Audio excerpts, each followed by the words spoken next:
আজকে বাইরে যাওয়ার জন্য আমি এই ড্রেসটা সিলেক্ট করেছি। এটা হচ্ছে ম্যাজেন্ডার মধ্যে একটা কোর্স সেট।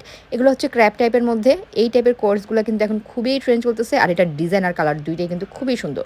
এই হচ্ছে ড্রেসটা আর এই হচ্ছে প্যান্টটা। এই ড্রেসটা আপনারা পেয়ে যাবেন প্রিয় কালেকশনস পেজে। এটার সাথে ডায়মন্ড কাটের আমি এই ইয়ারিংটা পরবো আর ওয়াচ থিমের এই ফিঙ্গারিংটা পরবো। ঝটপট খুবই সিম্পল একটা লুক ক্রিয়েট করবো। আজকে আমি ম্যাবলিন ফিট মিয়ের 128 ফাউন্ডেশনের শেডটা ইউজ করছি। এটা একদম ন্যাচারাল লুক দেয়। আর হান্ডায়ানের এই পিঙ্ক লিকুইড ব্লাশটা ইউজ করছি। এটা হচ্ছে ফেসটাকে একদম পিঙ্কিশ একটা লুক দিবে। আর এখন হচ্ছে পন্সের এই বিবি পাউডারটা দিয়ে ফেসটাকে সেট করে নেব। কোনো ধরনের কন্ট্রোলিং করবো না, সিম্পল একটা লুক রাখা ট্রাই করছি। আর লিপস্টিক হচ্ছে ম্যাবলিনের দুইটা শেড আজকে একসাথে ইউজ করব। আমি ম্যাট লিপস্টিক একটু কম ইউজ করি। এই টাইপের লিপস্টিক আমার বেশি ভালো লাগে, কারণ এটা ঠোঁটটাকে একদম ময়েস্ট রাখে। প্রতিটা মানুষই নিজের মতো করে সাজতে পছন্দ করে, আমিও তাই। এমন একটা লুক ক্রিয়েট করতে 10 থেকে 15 মিনিটের মতো সময় লাগতে পারে। আর এই ড্রেসের সাথে হচ্ছে এই শুজটা নামিয়ে নিয়েছি। আমার কাছে মনে হলো এটা একদম পারফেক্ট ম্যাচ। আর এই হচ্ছে আমার ফাইনাল লুক।